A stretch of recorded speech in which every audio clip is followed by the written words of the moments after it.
아멘. 다 자리에 앉으시겠습니다. 네, 오늘 말씀은 사도행전 22장 12절로 21절까지입니다. 12절로 21절. 우리 지난 주일 말씀은 지금 바로 시작하자라는 제목으로 은혜를 나누었는데요. 여러분 어떻습니까? 토끼와 거북이 생각나시죠? 네. 토끼와 거북이. 거북이는 토끼를 보지 않았습니다. 상황을 보지 않고 자기 자신의 형편도 보지 않았습니다. 오직 무엇을? 저 산 너머에 있는 바로 목표를 봤습니다. 그것은 정말로 나의 한계를 뛰어넘는 것이죠. 거북이로서는 도저히 생각할 수 없는 겁니다. 경주라는 것은 생각할 수가 없습니다. 특히 토끼랑이란 경주가 아니라 거북이는 본인 자신과의 경주를 시작한 것입니다. 아멘. 그 지금 바로 시작하자라는 주제로 했습니다. 오늘 말씀은 성도는 세상에 말씀을 드러내는 사람이다. 성도는 세상에 하나님의 말씀을 드러내는 사람이라는 주제로 말씀을 나누겠습니다. 사도행전 22장 12절로 21절 말씀 읽어주시겠습니다.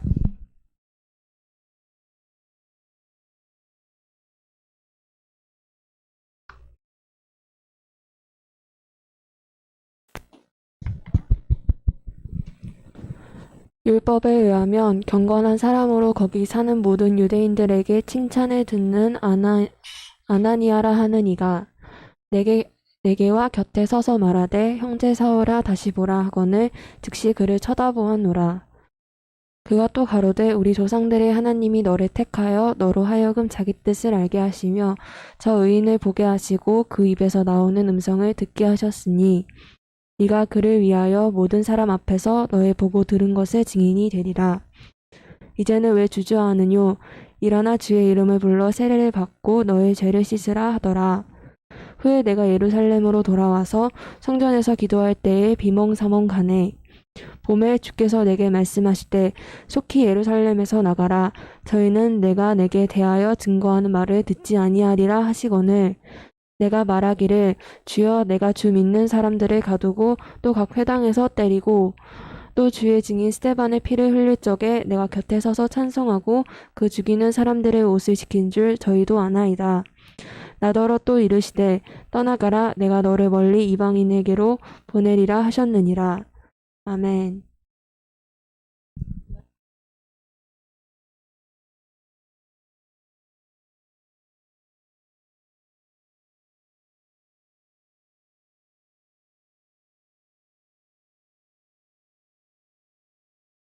우리에게 하시고 싶은 말씀 아버지 선포되게 하시고 아버지 그 말씀이 우리의 삶이 우리가 그 말씀대로 살아드리는 주의 귀한 백성 되게 하여 주시옵소서. 감사하며 예수 그리스도의 이름으로 기도드렸습니다. 아멘. 할렐루야. 예배에 지금 이 자리 또 인터넷으로 예배 드리시는 성도님들 예수님의 이름으로 축복합니다. 이것은 오직 하나님께서 우리를 택한 백성이라는 것입니다. 하나님이 우리를 택해 주셔서 우리가 예배 드릴 수 있다는 것이 너무나 무한 감사입니다. 성도는 세상의 말씀을 드러내는 사람이다. 여러분, 긍휼히 여기는 그리스도인. 여러분, 긍휼이라는 단어 우리 기도할 때 하나님 우리를 긍휼히 여겨 주시옵소서. 이런 단어를 언어를 우리가 많이 사용합니다. 긍휼이라는 언어를 우리가 세상에서는 잘 듣지를 못해요. 그래도 긍휼이라는 말이 약간 어색하다, 이게 무슨 뜻인가 하시는 분들이 당연합니다. 네, 당연해요. 근데 이게 하도 들으니까 믿음은 들음에서 난다 그랬잖아요. 그러니까 긍휼 그러면 막 너무 좋아요. 하나님의 긍휼. 근데 이 긍휼이라는 단어는 뭐냐면 불쌍하고 가엾게 여기는 것이거든요. 하나님께서 하나님은 사랑이시다. 이 말이 뭐냐면요. 바로 긍휼히 여기시는 분이라는 거예요. 사랑이라는 단어는 뭐냐면요. 긍휼이라는 단어입니다. 사랑이라는 말은 긍휼이라는 거야. 긍휼은 불쌍히 여기고 가엾게 여기는 것입니다. 그렇잖아요. 사랑은 내리사랑이 있고 위로 치받는 이런 사랑이 사랑은 별로 없죠. 사랑은 내리사랑이다. 이렇게 말씀하시는데 그 위에 있는 사랑이 크기 때문에 그렇습니다. 부모의 사랑이 크기 때문에 자녀의 잘못도 덮어줄 수가 있는 거예요. 그렇죠? 자녀의 뭐 실수, 거짓말 이런 것도요. 어때요? 부모는 덮어줄 수 있죠. 근데 잘못했는데 무조건 덮는다는 말이 아니라 그 용서를 구할 때 언제든지 용서해 줄 수 있다는 것이죠. 부모는 그래 내가 용서해 줄게. 묻고 따지지 않습니다. 또 여러분 마태복음 5장 7절에 분명히 긍휼히 여기는 자는 복이 있나니 저희가 긍휼히 여김을 받을 것이며 우리가 긍휼히 여기면은 복을 받는데요. 그 어떤 복이냐 그랬더니 우리가 긍휼히 여김을 받는다는 거예요. 아멘. 물론 사람에게도 긍휼히 여김을 받죠. 근데 무엇보다도 하나님의 긍휼히 여김을 받는다는 것입니다. 여러분 다윗이 압살롬으로부터 아들이 구테타를 일으켜가지고요 궁에서 이제 막 갑자기 쫓겨나갑니다. 맨발로 막 쫓겨나가요. 근데 시므이라고 하는 그 백성이지만 사울 그 다윗의 그 장인인 그 사울의 조카 친척이었는데 그 친척이 이제 다윗이 그 도망하는 것을 보고요 이 팔이 안으로 굽는다고요. 아유 꼴 좋다 다윗, 아유 꼴 좋다 이렇게 한 거예요. 다 같은 백성이라도 다윗이 아주 인간미 있는 왕이었거든요. 친송을 받았습니다. 백성들에게 태평성대를 이뤘어요. 그러나 백성들이 다 다윗을 지지한 것은 아니더라는 것입니다. 거기에는 사울의 조카가 있었어요. 그 왕이었을 때는 이렇게 있지만 왕이 막 도망가는 걸 보니까 아이 꼴 좋다라고 이 다윗을 비난하기 시작했습니다. 근데 그 다윗이 허둥지둥 도망가는 그때 근데 그 장군들이 있잖아요. 아니 특수부대 그 소리를 들었습니다. 얼마나 그 소리를 크게 그렇게 다윗 들으라고 하는 거죠. 혼잣말로 한 게 아니라요. 강 건넌데도요. 소리를 얼마나 고래고래 고함을 질렀는지요. 다윗이 강 건너에 있는데 거기까지 들린 거예요. 그 신하들 그 장군들까지 그 소리를 들었습니다. 근데 그 장군들이 못 참는 거예요. 못 참아서 왕이시여 당장 명령만 하소서. 명령 듣고 가는 거예요. 명령만 하소서 내가 당장 가서 다윗의 모가지 따갖고 오겠습니다. 그 얘기를 해요. 근데 다윗이 참 나은 사람 중에 한 사람이야. 넷도라.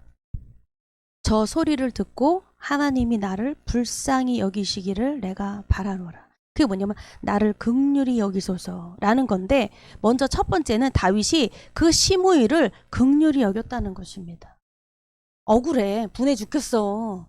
응? 근데 그것을 비난을 하는데, 야, 전후사정, 네가 내 사정을 아냐? 뭐 이것 아니라 뭐 바라지 않고요, 뭐 하지 않고요. 시므이가 정말 그 비방을 하는 거예요. 다윗을 비방하는 그 소리를 듣고요. 먼저 묻고 따지지 않고요. 너 어디 따져보자. 너 나한테 왜 그렇게 말을 하니? 내가 너한테 못한 거 뭐 있니? 뭐 이게 아니라요. 그냥 그 소리를, 그 시므이를 불쌍히 여겼다는 마음이 왔다는 거예요. 다윗에게. 야, 이것은 먼저 다윗이 하나님으로부터 긍휼히 여김을 먼저 받은 사람이죠. 맞죠? 어렸을 때 8번째 이세의 아들로 태어난 이 다윗은 천덕꾸러기, 집안에서 별로 인정받지 못하는, 집에서 인정 못 받는데 밖에 나가서도 인정 못 받죠. 그런 어린 소년이었습니다. 그런데 하나님께로부터 인정받기 시작을 하는 거예요. 하나님이 인정이 뭐냐면, 하나님의 인정은 다윗이 잘해서 인정받았습니까? 아니죠. 부모가 다윗을 그렇게 본 거는요, 그렇게 본 거예요. 사람들이 다윗을 그렇게 보는 건 그렇게 볼 이유가 있는 겁니다. 그런데 하나님은요, 불쌍히 여겨주시는 거예요. 어찌 보면 다른 형제들이 더 우수해요. 이세의 아들들 중에 다윗이 제일 막내가 핫발이에요. 다 괜찮아. 근데 하나님이 그 막내 8번째 아들인 다윗을요, 불쌍히 여기셨다는 것입니다. 어떻게 불쌍히? 너는 내가 아니면 안 되겠구나. 할렐루야. 이 얼마나 멋진 일입니까? 사람들, 니들은 내 가치를 모르는구나. 하나님만 날 알아주셔. 여러분, 이렇게 자만할 일이 결코 아닙니다. 하나님이 이게 전도하는 우리 전도자를, 나를 왜 택하심에 대해서 성경은 말합니다.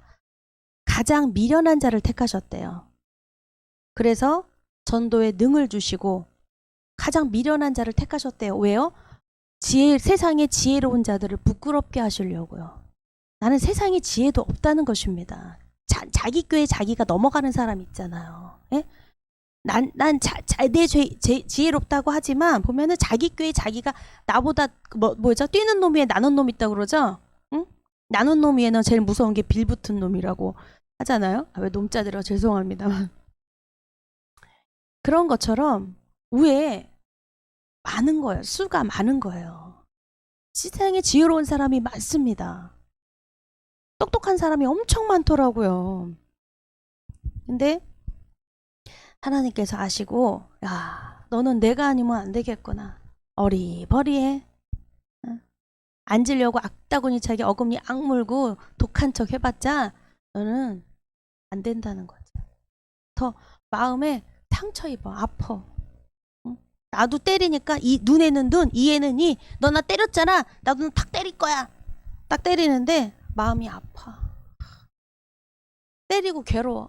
때리고 속 편하면 좋겠는데 때려보니까 힘들다. 그렇다고 맞아요? 그렇다면? 맞는 게 배속 편하다. 그래서 맞는 사람도 있어요. 그럼 맨날 그렇게 맞아요?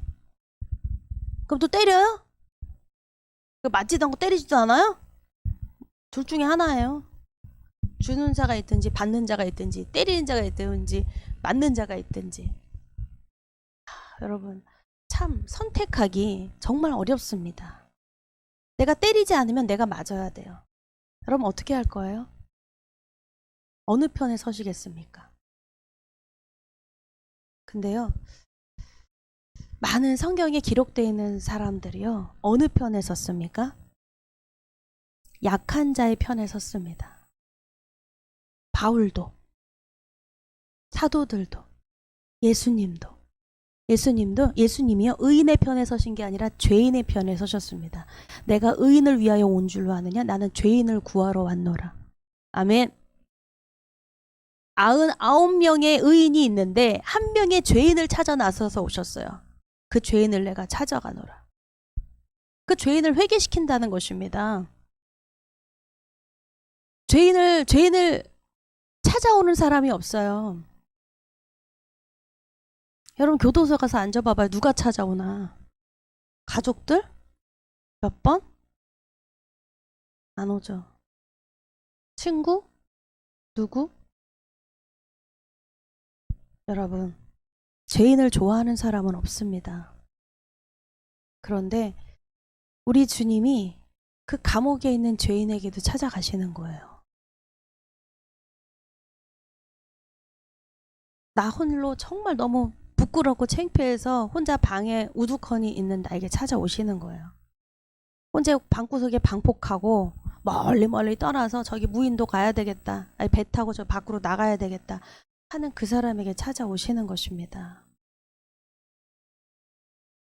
제가 한 사람이 너무너무 씻을 수 없는 죄를 져서요. 가족에게. 그래서 본인이 들은 얘기야, 제가 아는 분인데 배를 타겠대요. 어떤 배냐면 그 뭐죠? 바닷배 있잖아요. 이렇게 선원. 한 번 타면은 돌아오지 않는 그 배를 타서 평생을 그냥 배에서 뱃사람으로 살다가 죽으려고 그걸 결심을 하고 떠나려는 사람을 제가 만났어요. 전 몰랐죠. 근데 그가 고백하더라고요. 저 이제 죽으려고도 결심했대요. 근데 죽기는 그렇고 죽기는 못하고 내가 그냥 배 타고 떠나서 다시는 돌아오지 않겠다고. 가족에게 준 상처가 너무 커서 그 아내가 그 남편을 용서할 수가 없어. 너무너무 무서워서 보기만 하면 목소리만 들어도 막 불들불들 막 떨어요. 어떻게 이런 일을 한 일이 있죠. 근데 다 그 자리에서 그 사람을 만난 거예요. 만나서 그 고백을 하더라고요. 저는 떠난다고. 그래서 주님이 붙드셨어요. 그래서 한 번만 얘기를 들어봐라. 그 다음에 떠나라. 그리고서는 이야기를 듣고 이제 하기 시작했습니다. 기도하기 시작했어요. 그렇게 하나님께 이끌림, 붙들림을 받아서요. 아마 지금은 제가 지금 소식은 모르지만 그때는 화해해서 가족이 하나가 됐고 지금도 잘 살고 있을 줄 믿습니다. 하나님의 붙드심이에요. 이것이 얼마나 감사합니까? 여러분, 우리가 어느 자리에 있든지 하나님의 택한 백성이라면 하나님의 택한 백성은요, 하나님이 지키십니다. 아멘. 성도는 이렇게 해서 세상의 말씀을 드러내는 사람이에요. 아마 그분이 지금도 교회를 출석하시고 뿐만 아니라 뭐 직장 어디 일터에서나 그런 위기의 가정을 만나면 그 간증 꼭 해줄 것 같아요. 본인의 삶, 나 이랬는데 내가 이렇게 달라졌다고. 할렐루야. 그것이 바로 성도는 이 세상에 하나님의 말씀을 드러내는 사람이에요. 내 삶이 간증이 그 말씀이라는 것입니다. 저는 오늘 여러분, 토마스 모어라는 사람이 있어요. 16세기 사람입니다. 지금 21세기를 사는데요. 영국에서 대표하는 정치가고 법률가고 저술가이고 토마스 모어가 쓴 책에는 유토피아라는 책이 있습니다. 그는 영국의 대법관이었어요. 그리고 아주 국민들에게 사랑과 존경을 받았습니다. 그는. 근데 당시 영국 왕이 헨리 8세였어요. 헨리 8세가 아주 난잡한 여성 편렵이 있습니다. 아내를 6번이나 갈아치웠어요. 근데 이 영국이 기독교 국가이기 때문에 특히 국왕은 뭐죠? 정치, 종교가 승인을 해줘야 돼요. 국왕도 이게 승인을 받아야 돼요. 주교에게. 근데 그렇게 하는데 이 왕권이 더 올라가니까 왕이 이 정치를 이제 어떤 정치나 모업도 막 이제 휘두르기 시작을 합니다. 이 왕이 이 대법관이 토마스 모어에게요, 본인의 아내를 갈아채고 싶어요. 치고 싶은데 이 아내를 그러니까 이혼을 시키고 그 아내의 시녀를 자기의 눈이 맞은 거예요. 그 여자를 아내로 맞이하고 싶은 거예요. 그래서 그걸 해달라고 하는데 이 토마스 모어가 협력하지 않았어요. 그건 안 됩니다. 직언을 한 거죠. 왕이셔. 이제 그렇게 해서는 안 됩니다. 그 결과로 토마스 모어는 결국 반역죄에 누명을 쓰게 됩니다. 그래서 재판을 받게 돼요. 근데 토마스 모어에게 죄가 없다는 것은요, 영국 백성들도 국민들이 다 알아요. 알고 있어요. 왕이 그렇다는 거 앞에서 말은 못해도요, 막 소가리를 하고 있는 거예요. 아우, 저 어떡하면 좋아. 막 하면서. 근데 이 왕이 복수가 두려웠던 그 후임 재판관은요, 단 15분 만에 토마스 모어에게 사형 판결을 내립니다. 유죄. 그런데 토마스 모어가 무죄한 자신에게 사형 선고한 후배 재판관에게요, 다음과 같이 이 말을 남겼습니다. 그 말이 중요해요. 뭐냐면, 내가 당신을 친구라고 부르도록 허락하시오라는 말이에요. 후배가 깜짝 놀랐습니다. 왜? 너 나한테 어떻게 그럴 수가 있냐? 왜? 모든 국민들도 다 아는 거고 그 후배 재판관도 알아요. 토마스 모어가 어떤 사람인지를. 그런데 이 토마스 모어는 친구요. 나는 당신과 나의 관계가 바울과 스데반의 관계가 되기를 바라오. 그렇죠? 바울과 스데반의 관계는 뭡니까? 스데반은 돌에 맞아 죽었습니다. 바울은 옆에서 그 옷을 지키고 바라보는 자고 마음속으로 스데반이 돌에 맞아 죽는 거 합당하다라고 여겼어요. 두 관계가 심판자와 심판하는 자와 죽임을 당하는 그런 관계. 근데 이렇게 말하는 거죠. 바울이 스데반을 죽였지만 하늘나라에서 두 사람은 가장 좋은 친구가 될 것이요. 스데반은 첫 번째 순교자죠. 스데반 집사가. 근데 그 스데반 집사는 주님도 그 하늘에서 그 영광을 봤다고 그래요. 그 스데반 집사가 앉아서 그 영혼을 받기도 아까워가지고 막 서서 그 영광을 보면 하나님의 영광을 봤어. 하나님 모습을 봤습니다. 광채를 봤어요. 와, 멋있다. 웃으면서 스데반 집사는 그 죽음을 받아들였는데요. 그 스데반이 천국에 주님과 함께 있다고 의심하는 사람이 있습니까? 한 명도 없습니다. 그쵸? 첫 번째 순교자였습니다. 근데 바울 역시 그가 달려갈 길을 마치고 선한 싸움을 다 싸운 후에 내가 믿음을 지켰사오니 내가 내 주님께서 나를 향하여 의의 면류관을 내게 주시리라. 또 나쁜 말한 일을 바라는 모두에게 주시리라. 이 말씀을 남기고 그는 순교를 당했습니다. 근데 바울 또한도 주님 품에 지금 천국에 있다고 의심하는 사람이 있겠습니까? 그럼 둘 다 있네요. 스데반도 있고 바울도 있고. 둘이 절친이 되었다는 거야. 천국에서는. 할렐루야. 네, 스데반이 너 나 죽였는데 너 천국 왔냐? 그러지 않아요. 바울이 내가 당신을 죽였는데. 여러분, 거기에는 그런 관계가 없습니다. 두 사람은 가장 좋은 친구가 될 것이요 라고 토마스 모어는 그 후배 재판관에게 말합니다. 그대가 나의 죽음을 선고했지만 하늘나라에서는 영원한 구원을 함께 누리는 친구가 되기를 바라오. 아멘. 그러니까 토마스 모어는 스데반이에요. 스데반. 당신이 바울이 되기를 원한다는 거예요. 이런 토마스 모어를 도무지 이해할 수가 없었어요. 재판관은. 스데반이 죽을 때, 죽임 당할 때 바울은 도무지 그 죽음을 목격하면서 도무지 이해가 안 되는 거예요. 스데반. 왜 그렇게 죽임을 당해도 그렇게 자기 자신에 대해서 변호도 안 하고 억울하다, 뭐 이갈고 이것도 아니고 그냥 이들의 죄를 용서하여 주시옵소서. 뜻하지 않은 기도를 받게 돼요. 아니 어떻게 저럴 수가 있을까? 어떻게 웃으면서 환한 얼굴로 저렇게 죽음을 맞이할 수 있을까? 도무지 아주 정말 보지 못한 죽음을 보게 됩니다. 제가 당신에게 사형을 선고했는데 그 재판관은 후배 재판관이 하는 말은 제가 당신에게 사형을 선고했는데 어떻게 나를 선대하는 이유가 대체 무엇입니까? 나한테. 그러자 토마스 모어가 이렇게 대답했습니다. 주께서 나에게 먼저 긍휼을 베풀어 주셨기 때문이요. 하나님의 긍휼을 온전히 깨달은 토마스 모어는 1535년 7월 6일 그는 단두대에서 처형되었습니다. 성도는 말씀과 다른 세상을 인지해야 합니다. 세상이 말씀과 같지는 않아요. 창세기 우리 지난주에 창세기를 마쳤습니다.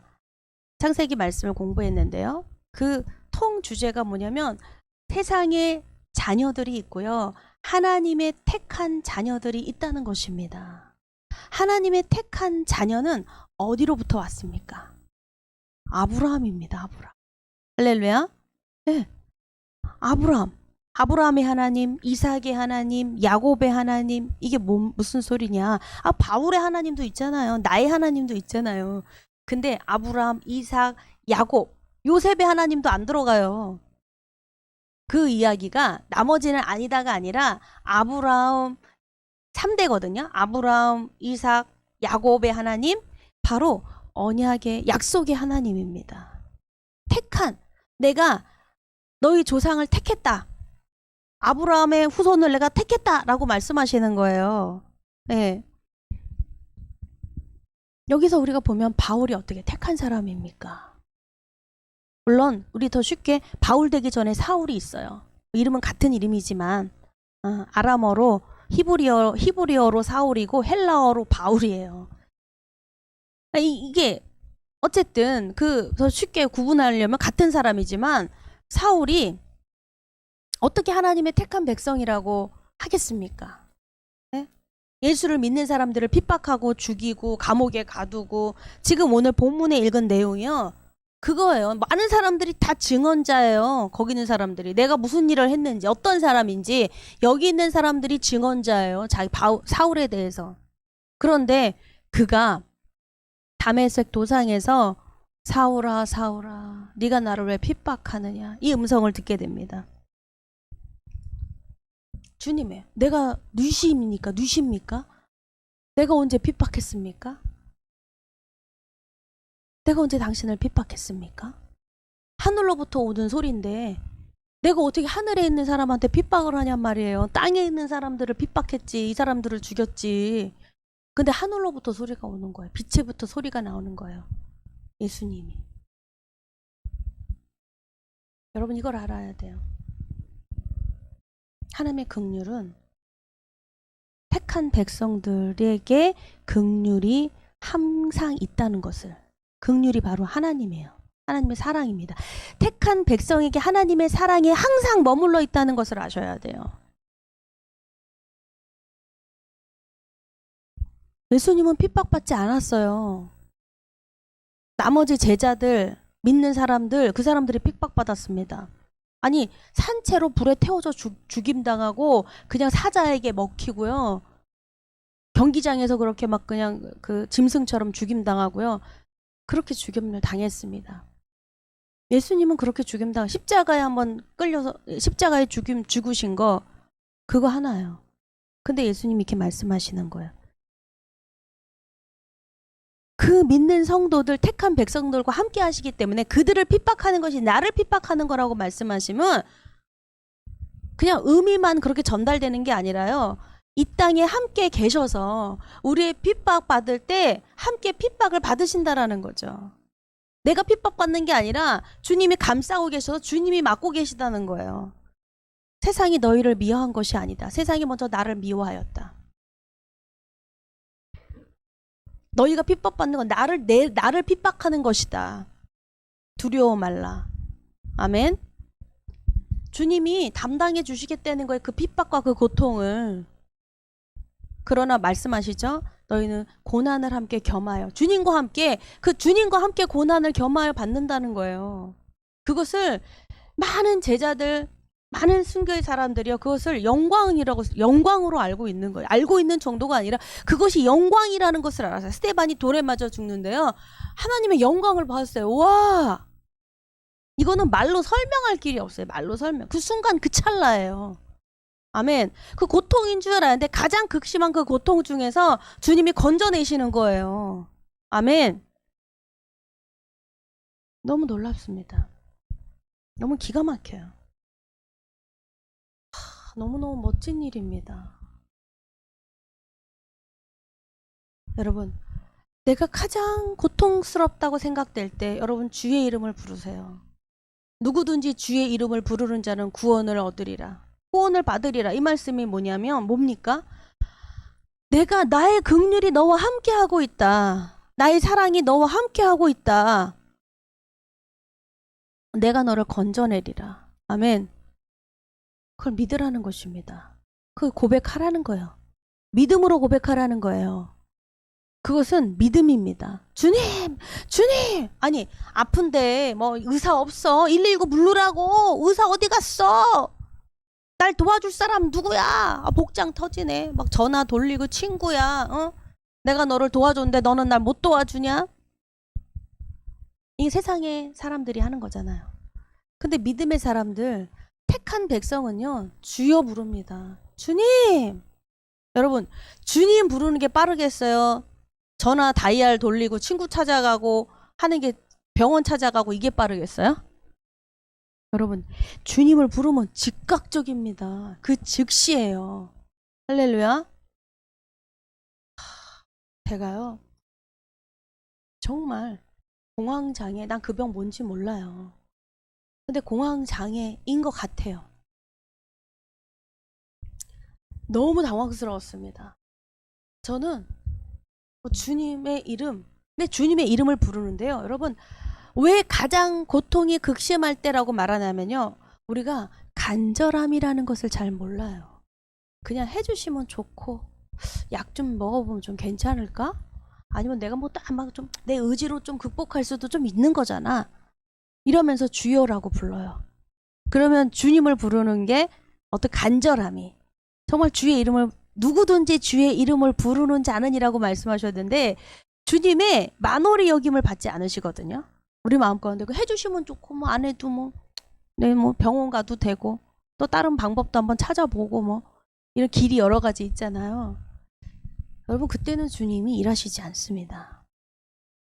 기도했는데 안 되네요? 그렇게 말씀하시면 다른 길이 또 있다고 본인은 생각할 거예요. 그래서 어머 많이 속상하시겠어요. 아니, 속상하지 않아요.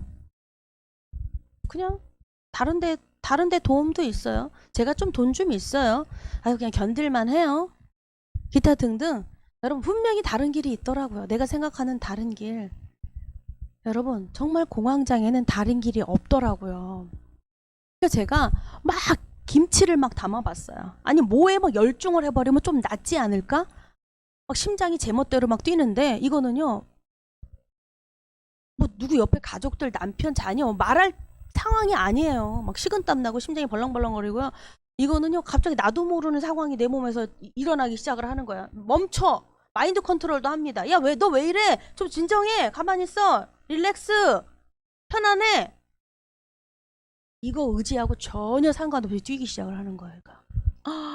이게 뭐다냐. 근데 어디다 내 의지가 집중해야 돼. 어디에 의지 강한 사람이거든요. 집중해야 돼. 그래, 김치 한번 담아보자. 김치도 담지 못하겠어. 설탕도 못 뿌리겠어. 뭘 할 수가 없어요. 아무것도 할 수 없어요. 와, 날밤 꼬박 셉니다. 근데 누워서 잠잘 수도 없어요. 앉아있기도 힘들어요. 누워있기도 힘들고. 사람, 이때 이 표현은 이겁니다. 죄송하지만 미치고 팔짝 뛰겠네요. 정말. 이걸 누가 알아? 옆에 있는 사람 알면, 아, 왜 그래? 좀 옆에 있는 사람 정말 죽어나가요. 아, 왜 그래? 가만히 못 있고. 아, 미치고 팔짝 뛰겠다니까요. 지금 뛰고 있다니까요. 지금. 근데요, 정말 너무 그때요, 정말 간절히 주님을 찾게 되더라고요. 그 믿음 하나가요, 여지껏 걸어온 길에 믿음의 길이 있잖아요. 근데 그때 부를 수 있는 건요, 주여 이 한마디 외마디 하나밖에 없는 거예요. 나를 뭐 어떻게 하세요? 어떻게 해서가 아니라 주여, 뭐예요? 나를 불쌍히 여겨달라. 그 외마디는요, 나를 불쌍히 여겨달라는 거예요. 나를 긍휼히 여겨달라고. 여러분, 내가 불쌍히 여김 받기를 원해요. 여러분, 예를 들어서 남편이 아내에게 여보 나 좀 불쌍히 여겨줘 라고 했는데, 아내가 그래, 뭘 불쌍히 여길까? 뭐 불쌍히 여길 구실이 있어야 되잖아요. 어? 내가 당신한테 뭘 했잖아. 여지껏 돈 벌어다 줬잖아. 그러니까 나를 불쌍히 여겨달라고. 뭐 그런 거 뭐 있잖아요. 어떤 비빌 뭐 하나? 확실한 거?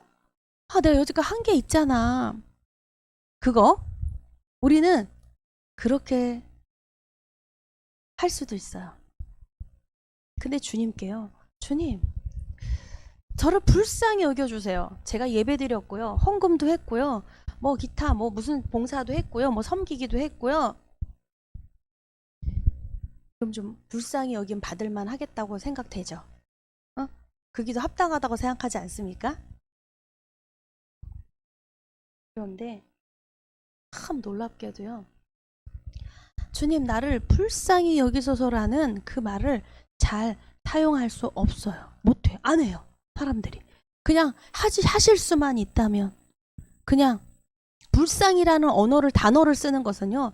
정말 여러분 어려운 것 중에 하나예요. 왜? 내가 생각했던 의지, 내가 좀 뭔가 좀 했어. 내가 힘든데도 예배드렸고요. 내가 좀 뭐 했고요. 좀 순종 좀 했고요. 나 이랬잖아요. 라고 생각했던 내 자신이 그 앞에서는요. 완전히 제로가 되는 거예요. 그게 그렇게 중요한 게 아니라는 것을요.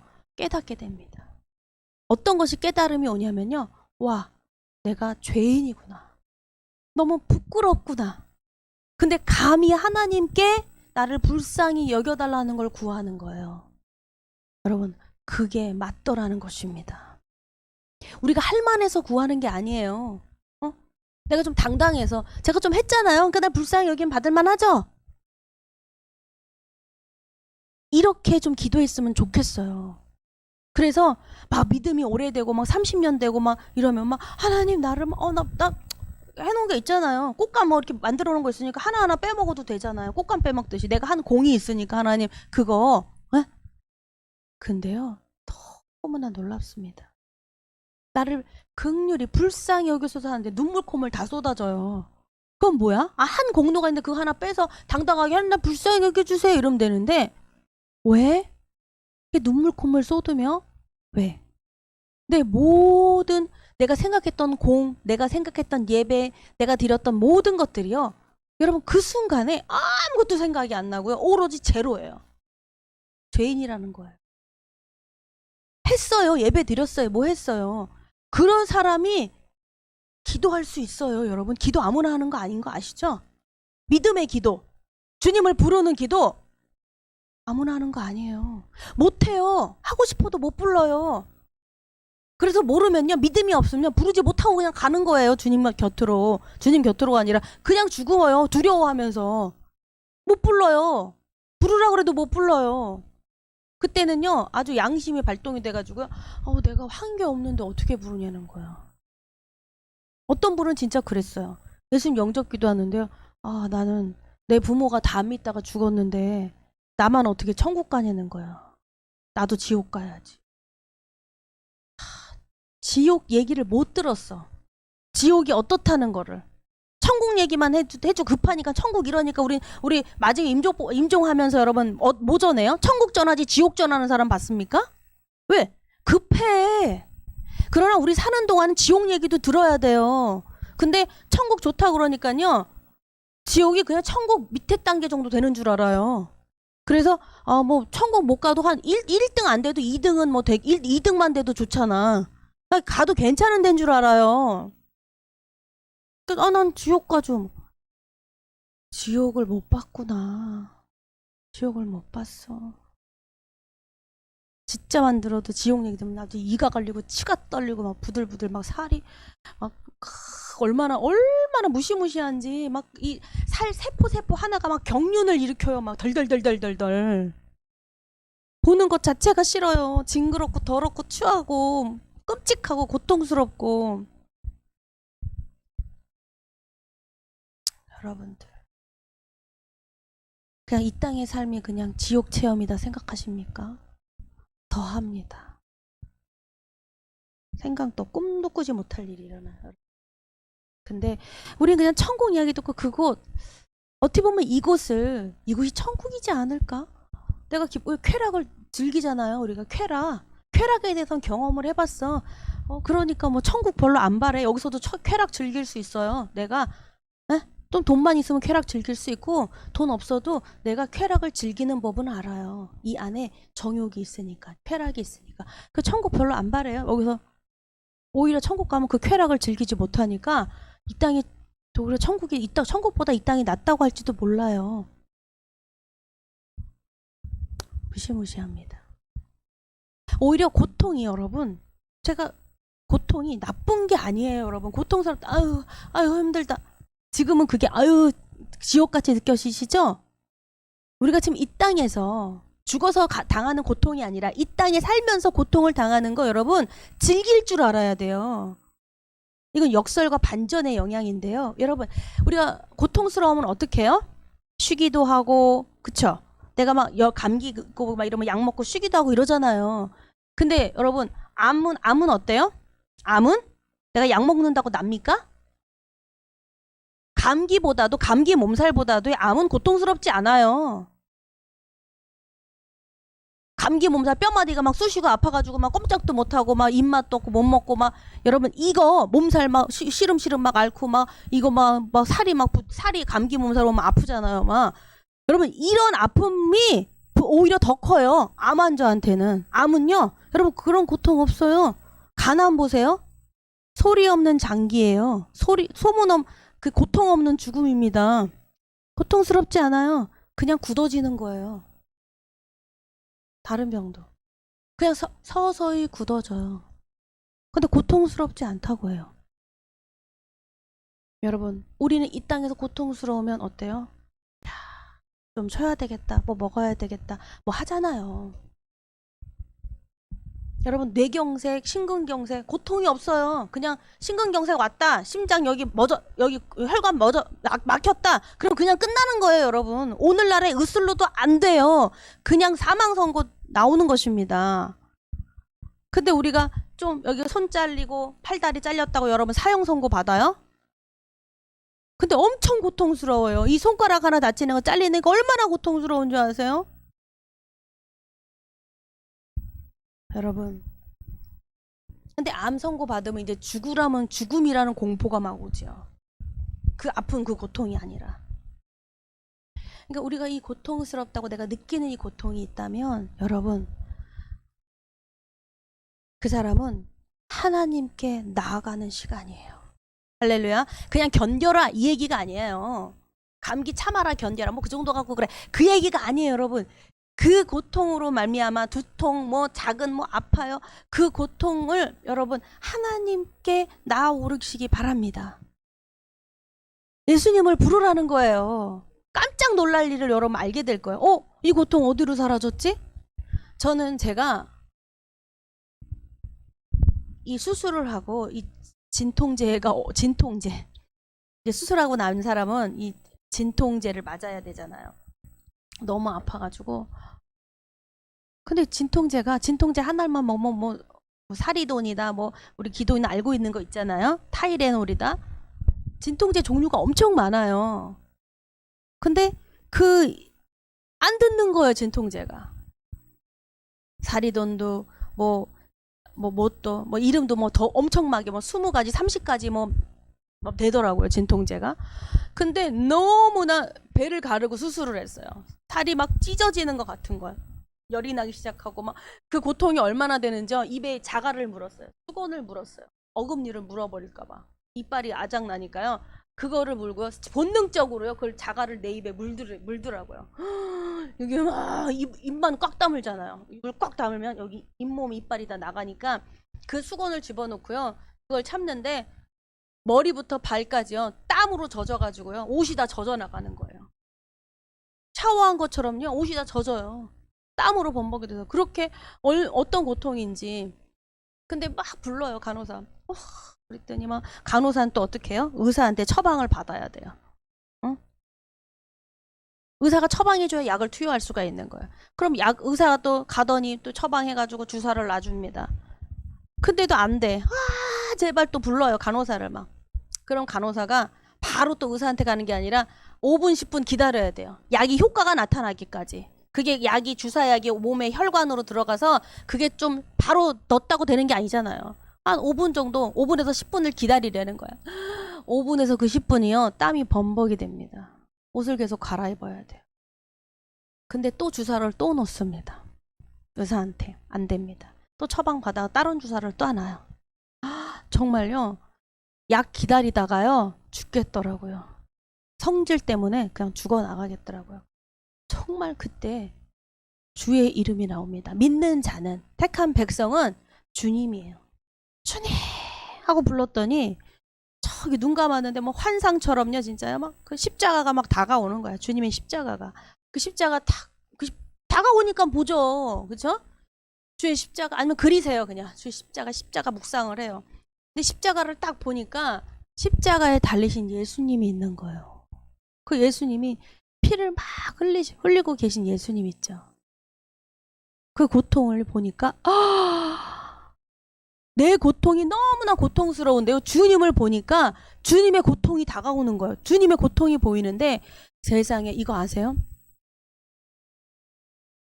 제가 한번 그 저기 응급실에 한번 갔어요. 응급실에 갔는데 열이 막 38도, 애들은 뭐 40도까지도 가는데 어른이 38도 되니까 제가 38도 돼 보니까 지금 말고 지금 그 정도 됐다면 코로 의심되는데 이제 새댁 때 이상하게 막 이상해요. 막 어질어질하고. 근데 열이 38도인 거예요. 그래서 한번 응급실 처음 한번 가봤어요. 갔더니 이제 수액을 맞는데 응급실에 갔는데 38도 정말 이거 뭐 장난이 아니거든요. 왜냐면 막 어지럽고요. 막 증상이 너무 막 춥고 뭐 오한이 오면서 막 열은 고열에다가 눈에 뵈는 것도 없고요. 막 이런데 응급실에는 이런 사람은 중환자가 아니에요. 열 38도 되는 사람이 중환자가 아니에요. 거기는 막 잘려서 뭐 어떻게 돼서 막 다쳐서 피 질질 흘리고 교통사고 환자 아니면 어디 떨어진 환자, 외상 환자 막 급하잖아요. 급히 수혈해야 되고 뭐 해야 되고 하는 환자들이잖아요. 거기 갔는데요. 아프다고 뭐 할 수 없어요. 나 힘들어. 나도 좀 대우 받아야 되잖아요. 근데 그 아픈 사람, 진짜 급한 사람들, 내가 봐도 그 사람이 급해. 내가 봐도 그 어린애 막 피 질질 나고 애가 그냥 실려왔는데 걔가 급한 거예요. 내가 급한 게 아니라. 여러분 너무 놀라운 거예요, 이거는. 할렐루야. 근데 막 그런 사람도 있어요. 나 봐달라고 막. 이런 사람들은요, 응급실에 술 취한 환자예요. 응급실에 술 취해 갖고선 와가지고 머리 터져 가지고서는 어디서 떨어졌는지 뭐 했는지 머리 터져 가지고 여기 이게 하고서는 술 취해서 누워 있는데요. 아주 그냥 난리가 납니다. 에? 대단한 환자 왔어요. 지금 또 다른 사람들이 난리 났는데 말해도 안 통해요. 여기 지금 다들 이렇고 아프고 환자인데 이렇게 하시면 됩니까? 그 말도 안 먹혀요. 그냥 막 고래고래 소리 지면서 내가 누군 줄 알아. 그 누굴까 과연? 제일 하찮고 별 볼 일 없는 환자가요. 난리를 안동을 쳐요. 정말 아픈 환자는요. 못하죠. 나도 아프고 아파서 씨름 소리조차 못 내죠. 자기 고통 눈 감고 있는 거야. 근데 막 의사 좀 불렀으면 좋겠는데 이게 보니까 놀고 있는 사람, 커피 먹고 수다 떠는 사람들이 없어요. 거기는 응급실에 막 왔다 갔다 정신 하나도 없어요. 나도 응급실 가면요 의사한테 못하겠더라고. 왜 거기 있다가 이제 병원 옮겨야 되는데 저는 응급실에서 하루 반나절 동안도 있어 봤어요. 병실 찾느라고. 병실 대기하느라고.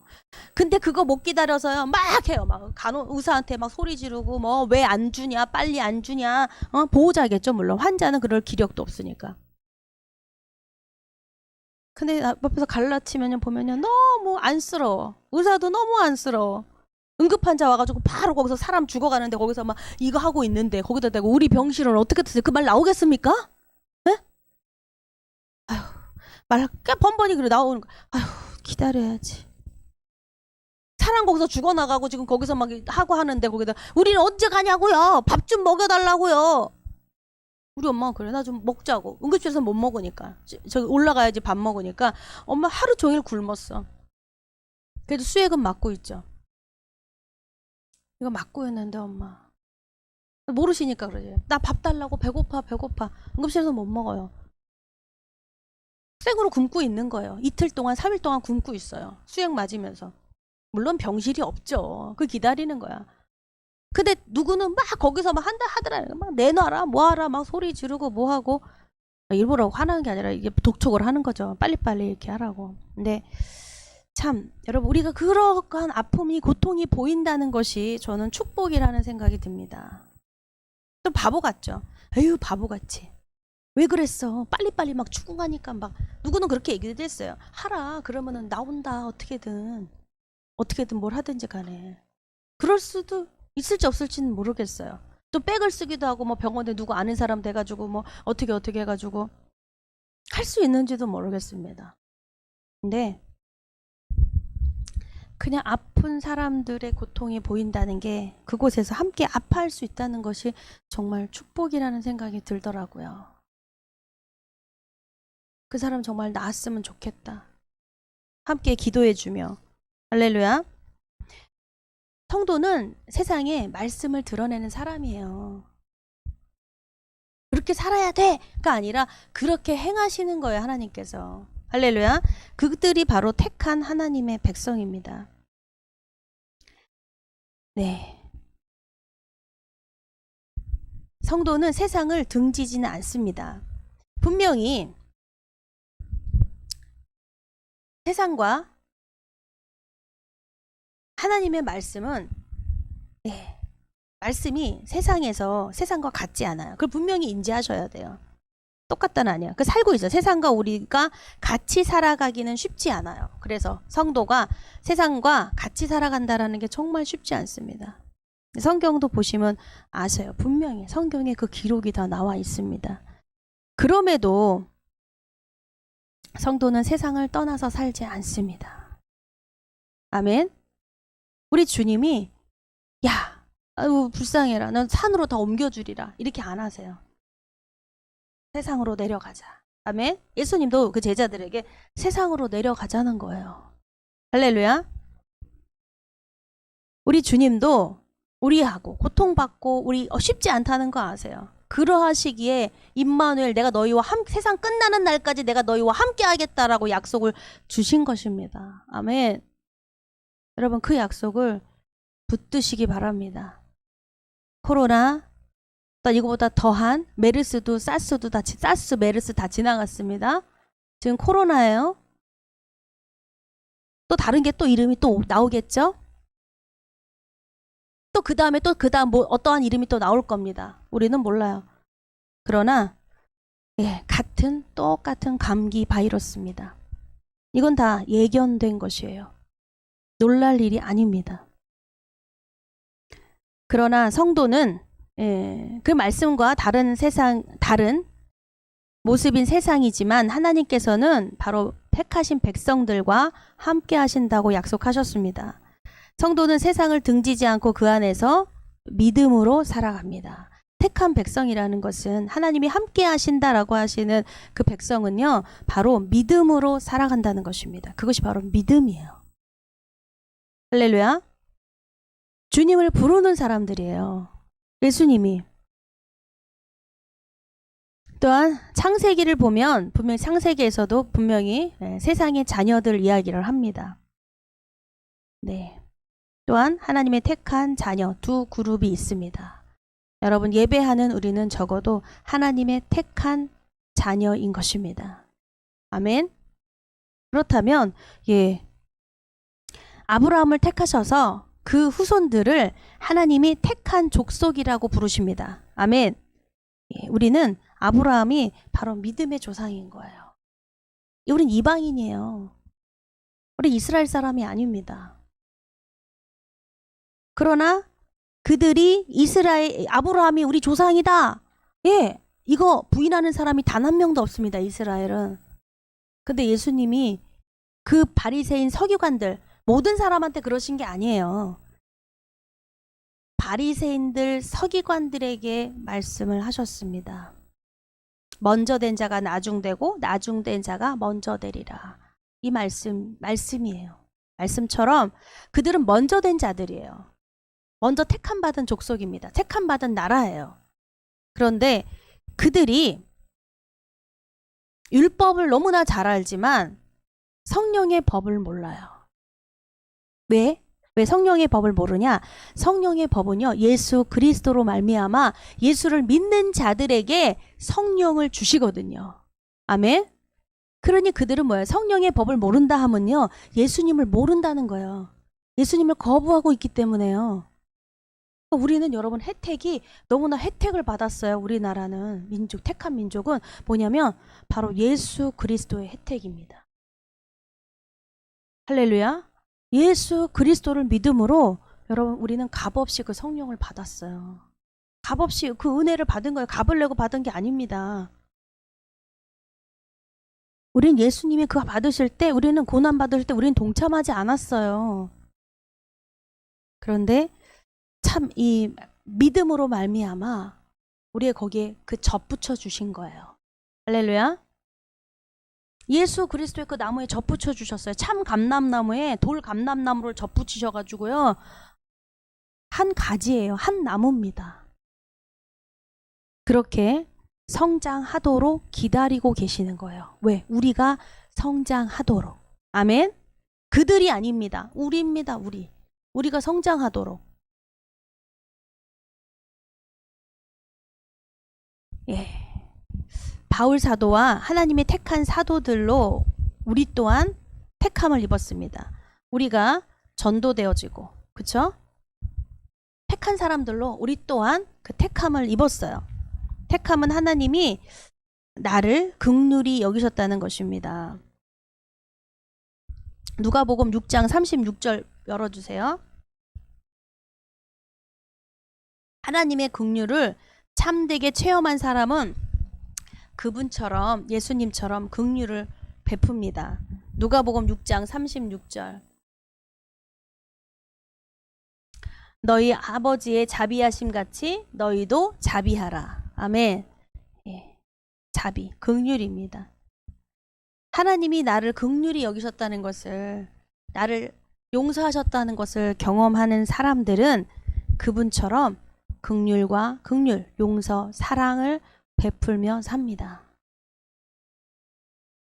할렐루야.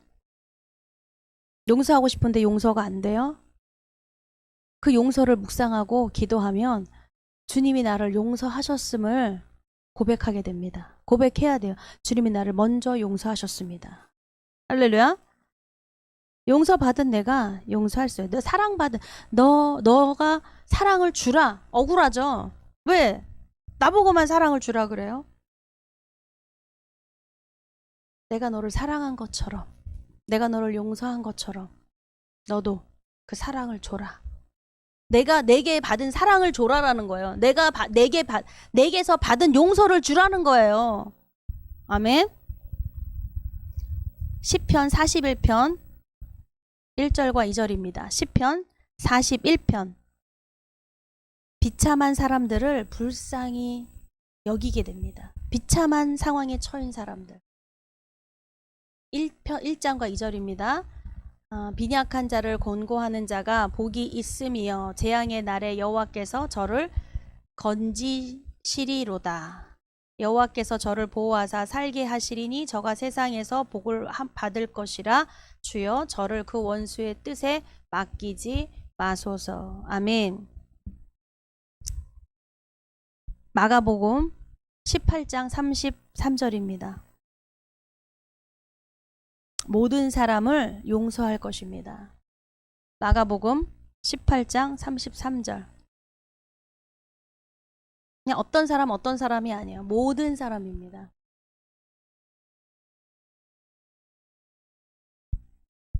마태복음 18장 33절입니다.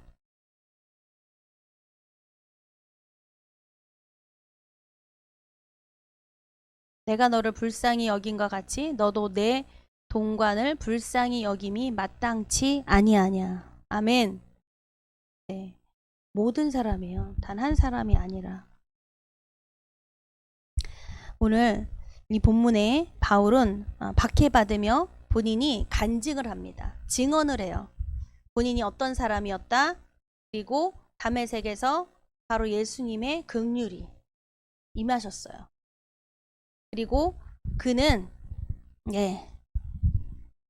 주님을 만나며 오늘 본문에 아나니아라고 하는 사람이 있어요. 아나니아는 어떻게 바울에게 갑니까? 바울이 어떤 사람인 줄 알아요. 핍박하던 사람이에요. 무차별하게 사람을 죽였습니다. 못 가요. 근데 아나니아가 기도 중에 환상을 봅니다. 하나님의 환상. 순종하고 바울에게 가서 그에게 안수하고 그의 눈이 떠지죠. 그뿐만이 아니라 안수해서 눈이 떠졌다, 병 고쳐졌다 뿐 아니라 그가 하나님의 뜻을 전합니다. 너를 하나님께서 증언자로 세우셨다. 너의 간증, 너의 삶을 너는 간증하게 될 거다. 그리고 너를 전도자로 하나님이 세우셨다. 아멘. 그 간증을 한다라는 건요, 그가 전도자라는 말이에요. 그러니까 성도는요, 택한 백성들은요, 다 간증하는 자기의 삶을 증언하는 사람들이에요. 아멘. 그 사람들은 다 전도자들이에요. 바울이 전도자다, 맞죠? 근데 바울이 전도할 때마다 하는 건 본인의 간증을 하는 거예요. 어떤 신학적인 거 그것을 내세우는 게 아니에요. 그는 자기는 학문을 되게 능통한 사람이에요. 학문으로 전하지 않고 신학으로 말하는 게 아니라요. 그가 나는 예수 그리스도 그 이름과 그의 십자가 외에는 나는 자랑하지 않는다. 말하지 않는다. 아무것도 말할 필요가 없다. 그것은 뭐냐면요. 내가 만난 예수님. 내가 만난 십자가. 아멘. 엄청난 거예요. 왜 십자가라 말하면 내가 만난 예수님이라 그러면 하나님이시죠. 영광이죠. 위대하죠. 용서와 긍휼이죠. 그런데 내가 만난 십자가라고 말하는 것은요. 내 죄를 대속해 주신 십자가, 나를 용서해 주신 십자가라는 것이에요. 오늘날에도 우리 예수님이 분명히 이 땅은 심판받을 거예요. 분명히 자기 한 죄에 대해서 계시록엔 분명히 말씀하십니다. 22장에 자기의 행위대로 기록이 되어 있고 그 행위대로 하나님이 책을 펼치시사 딱 이렇게 앉히실 거예요. 죄목. 그런데 성도들도 그 자리에 있습니다. 그런데 하나의 또 책을 펼쳐요. 믿는 자들에게. 믿는 자들은 어디에 생명책에 기록이 이름이 있는 거예요. 하나님께서 우리의 행위의 책이 있고요. 생명책을 하나 또 꺼내신다는 거예요. 예수님이 꺼내셔가지고요. 거기에 이름이 있는 자들이 누구냐면 어린 양 예수의 십자가가 핏부림을 받은 자들이에요. 그래서 예수님의 보혈. 그 이름이 있는 자들은 예수님이 지우신다는 거예요. 그 피를 뿌려서. 할렐루야. 거기에 증거가 있다는 거예요, 여러분. 그래서 생명책에 너 이름이 지워지지 않게 해라. 끝까지 말씀을 하십니다. 할렐루야. 죄가 없는 사람이 어디 있어요? 털어서 먼지 안 난다는 사람 맞습니다. 다 있어요. 없는 사람 없어요. 그럼 막 열심히 죄 짓고도 예수님만 믿으면 된다는 이야기가 아닙니다. 내 의지로는 죄를 피할 수가 없어요. 예수님이 그래서 이 본문은요. 너무나 정확하게 우리에게 이거를 꼭 짚고 넘어갑니다. 16절에는요. 16절. 네. 이제는 왜 주저하느뇨? 일어나 주의 이름을 불러 세례를 받고 너의 죄를 씻으라 하더라. 아나니아가 이 바울에게 하는 말이에요. 왜 주저하느뇨? 왜? 15절 앞에는요. 내가 그를 위하여 모든 사람 앞에서 너의 보고 들은 것에 증인이 되리라. 증인. 그 증인자는 전도자라 그랬습니다. 그 증인은 어떠냐면 첫 번째요. 주의 이름을 불러요. 할렐루야. 여러분 우리 기도할 때마다 주님의 이름으로 기도하고 주의 이름을 부르는 사람들이에요. 또한 세례를 받아야 돼요. 세례가 물 세례와 성령의 세례를 함께 받아야 합니다. 아멘. 성령의 세례를 받아야 돼요. 근데 물 세례를 받고요. 좀 성령의 세례를 좀 이렇게 받게 돼요. 우리가 이제 세례 베풀 때 성령과 물 세례 함께 주노라 이렇게 하는데 성령의 세례가 분명히 있습니다. 그리고 세 번째는 너의 죄를 씻으라는 거예요. 너의 죄를, 회개거든요. 성령이 임하시면 우리의 죄를 생각나게 하시고요. 그분이 회개라는 것은 뭐냐면 너의 죄를 용서해 주겠다는 거예요. 아멘.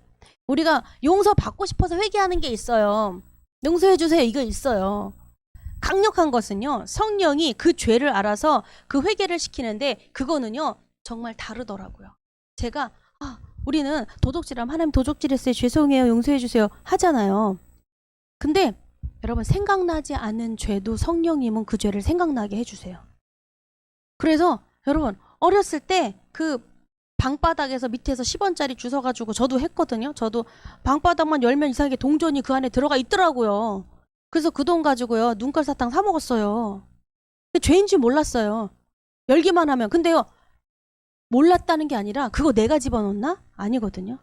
그냥 방바닥 밑에 그냥 들어가 있는 줄 알았어요.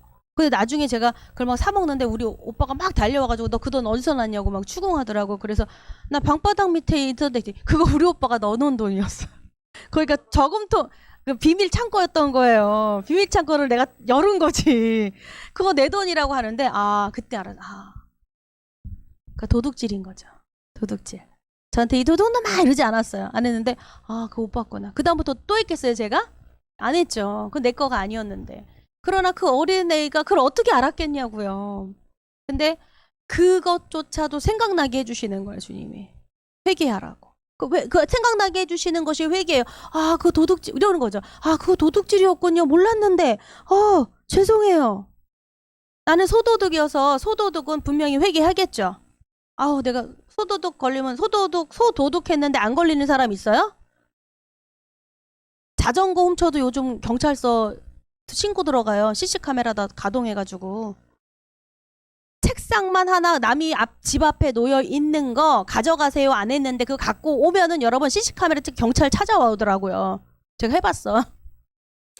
나 그냥 허름해가지고 버리는 줄 알았더니 그냥 들고 왔는데 경찰이 찾아왔더라고요. 그거 딱 두 마디 묻더라고요. 당신 겁니까? 아니요. 가져갔습니까? 네. 절도입니다. 절도죄더라고요. 몰랐어요. 그러니까 초범이니까 정상 그죠? 정상 참작. 다음번에는 짤도 없는 거야. 그래서 쳐다보지도 않아. 그래서 다른 사람들이 기웃거리잖아요. 그러면 나는 안 돼. 그러고 도망가. 나는 초범이 아니라서 안 돼. 하고 나는 도망가요. 한번 뒤었기 때문에 무시무시하더라고요. 근데 여러분 못 꺾어서 그렇죠. 근데 그것이요. 가격적으로 5,000원도 안 되는 거였어요. 근데 그게 자전거다 아니면 돈이 막 그게 나는 별거 아닌가 중고로 생각했는데 그게 뭐 얼떨 100만 원 돈이 된다. 여러분 그거는요 안 돼요.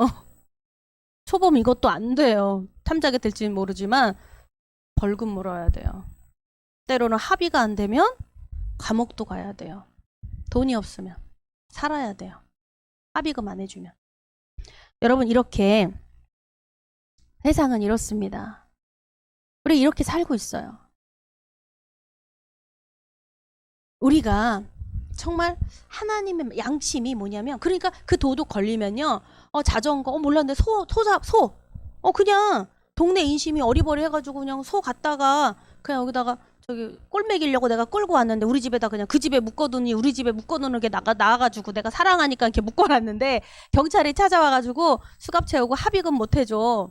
그냥 돌려줘서 끝날 문제가 아니에요. 또 합의를 해야 돼요. 그냥 여기 있어요. 가져가세요. 이게 아니에요. 주고도 합의금을 해줘야 돼요. 그런데 찾아주고도 그런데 그 가면은 회개하지 않겠어요? 잘못했어요. 나는 몰랐어요. 나는 그게 이렇게 큰 문제인지 몰랐어요.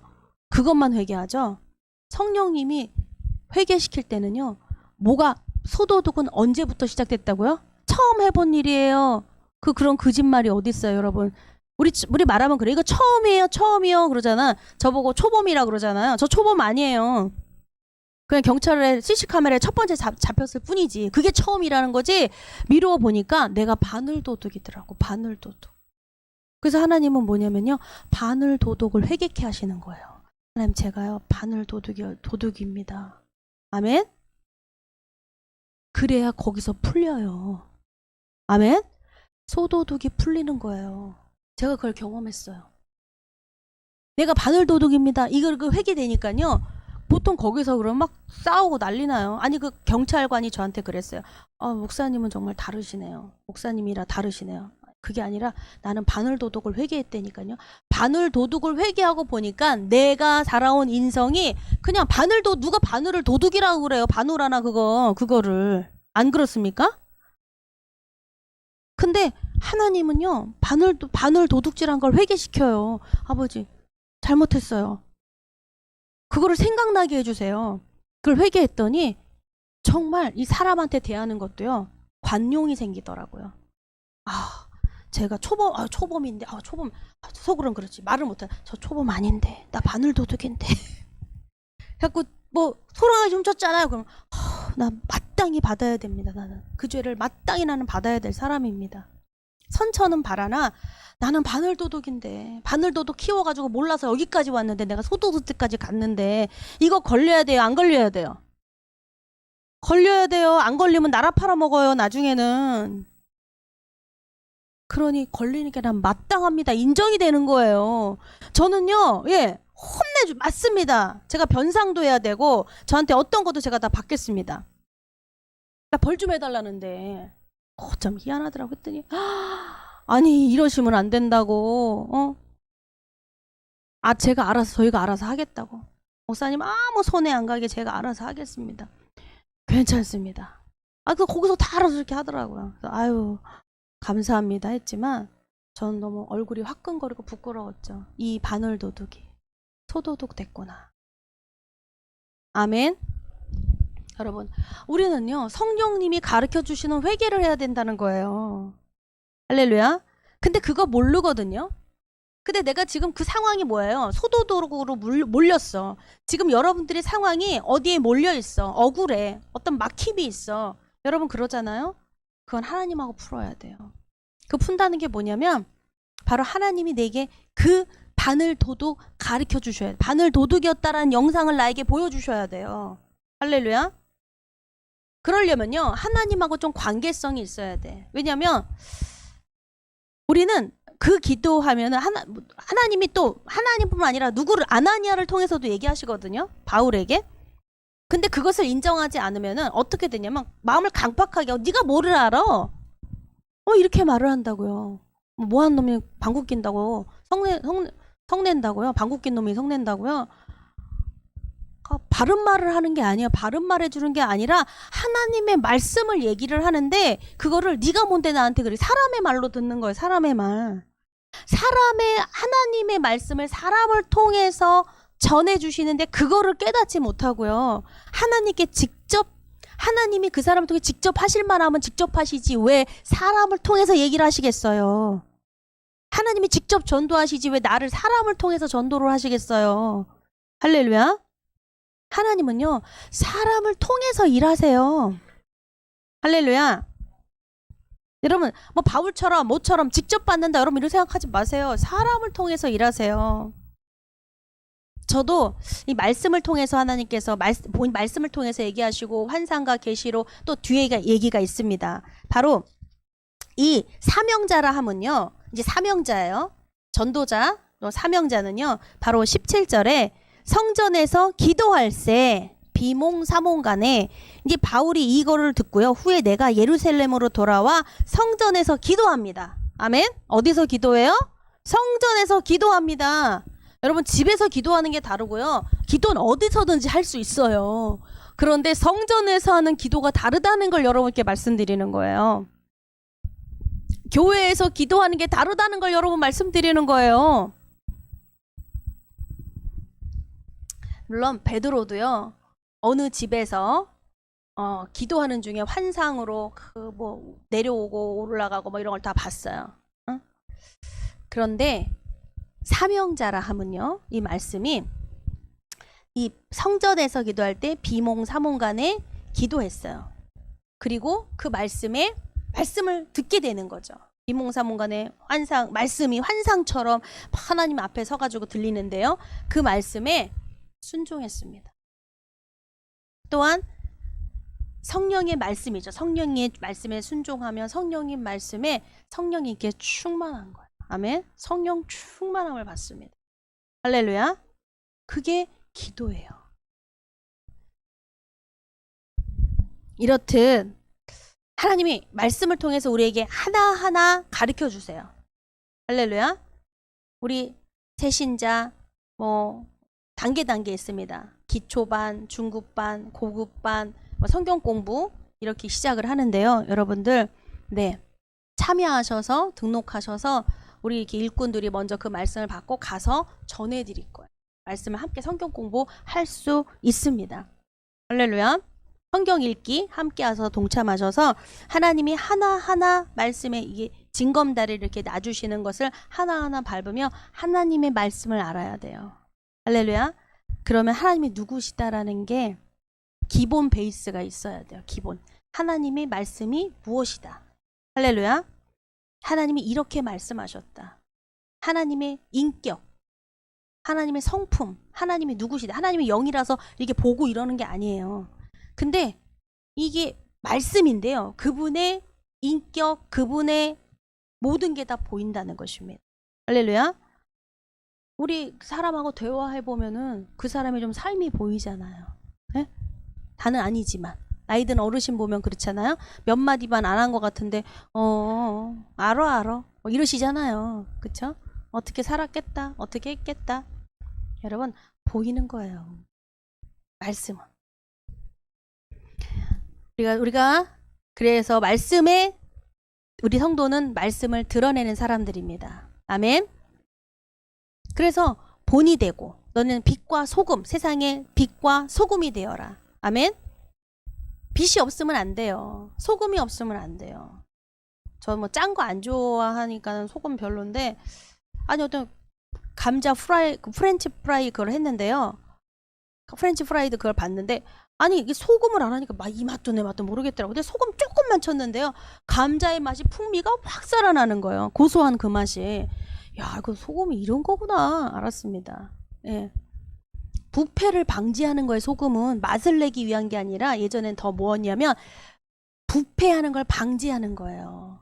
할렐루야. 썩는 거를 방지한다는 거죠. 썩지 않도록. 할렐루야. 빛과 소금, 우리가 그렇게 드러내는 사람들이라는 거. 이미 하나님이 그렇게 드러내는 사람들로 우리는 택함을 받았습니다. 아멘. 네, 기도하시겠습니다.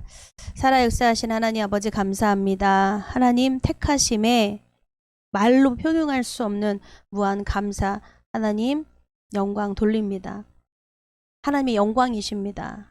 정말 할만해서가 아니라, 할 수 있어서가 아니라 정말 하나님이 택하셨으므로 감사합니다. 내가 할 수 있어서가 아니라 하나님이 하게 하심을 믿습니다. 내가 아무것도 안 해도 하나님이 나를 억지로 강제로 하게 하신다는 것이 아니라 하나님을 바라보니, 바라보라고 할 때, 말씀하실 때 바라볼 수밖에 없고, 말씀하실 때 경청할 수밖에 없고, 말씀하실 때 순종할 수밖에 없는 바로 하나님이십니다. 내게도 그 은혜를 허락해 주시옵소서. 이 세상 살며 하나님 말씀이 드러내는 사람으로, 하나님 말씀 따라가는 사람으로 하나님의 그 영광이 드러나게 하시며 하나님께 영광 돌리게 해 주시옵소서. 감사하며 예수 그리스도의 이름으로 기도 올려드렸습니다. 아멘. 780자 1절만 찬양하겠습니다. 주 하나님 독생자 예수 날 위하여 오시었네. 내 모든 죄 용서하시고 죽음에서 부활하신 나의 구세주, 살아계신 주, 나의 참된 소망, 걱정 근심 전혀 없는 사랑의 주님, 갈 길은 너는 내 모든 삶의 기쁨 늘 충만하네. 아멘. 예물을 위해서 기도하시겠습니다. 거룩하신 하나님 아버지 감사합니다. 아버지 귀한 때, 귀한 시간을 보내고 있습니다. 하나님 우리에게 허락해 주심을 하나님 감사합니다. 하나님 우리가 예물을 봉헌합니다. 오직 사람에게가 아니라, 사람임을 보고 하는 것이 아니라 오직 살아계신 하나님이십니다. 하나님이 나를 택하시사 하나님 내게 복을 더하여 주시고 하나님께서 생명의 길로 인도하시고 우리를 긍휼히 여기셔서 긍휼을 베푸는 자로 정말 상상할 수 없는 도량이 넓은 마음 넓은 깊은 자로 나를 태어나게 하셨습니다. 나의 물질 아버지 모든 것 그래서 감사함을 함께 드리는 것이 아니라 아버지 우리가 눈 떠서 하나님이 누구시며 나에게 축복이 무엇이며 하나님 나에게 하라고 하는 것이 무엇인가를 하나님 눈을 열어 보게 하시고 아버지 이 물질의 움직임 또한도 하나님 또한 이 물질이 쓰여짐과 하나님이 이 물질을 통하여 하나님 축복하심도 아버지 모든 것도 간증하게 하여 주시옵소서. 오직 하나님 나라를 위하여 하나님 이루실 것 하나님 모든 주시는 것 받아 누리는 자가 되게 하여 주시옵소서. 하나님 모든 것 하나하나 하나님 앞에 다 모든 것이 감사거리 감사를 찾을 수 있는 자가 되게 하여 주시옵시고 하나님은 간증하는 자로 하나님께 영광 돌리게 해 주시옵소서. 쓰여지는 예물마다 하나님의 영광이 드러나게 하여 주시옵소서. 감사하며 예수 그리스도의 이름으로 기도 올려드렸습니다. 아멘. 다 폐찬송 6장과 축도로 예배를 마치겠습니다. 인사 나누시겠습니다. 사랑합니다. 축복합니다. 폐찬송 6장입니다.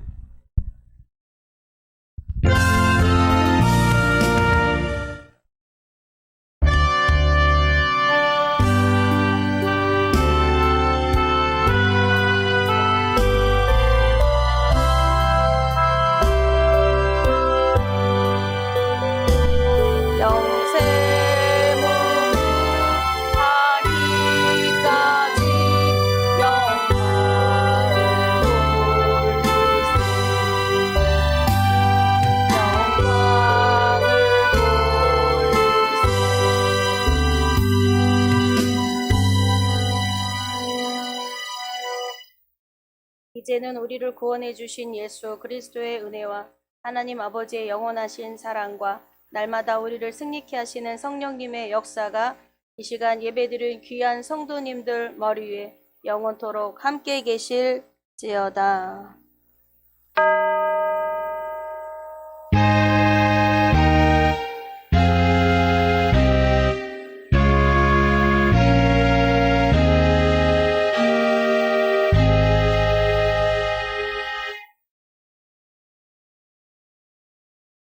아멘. 예배를 마치겠습니다.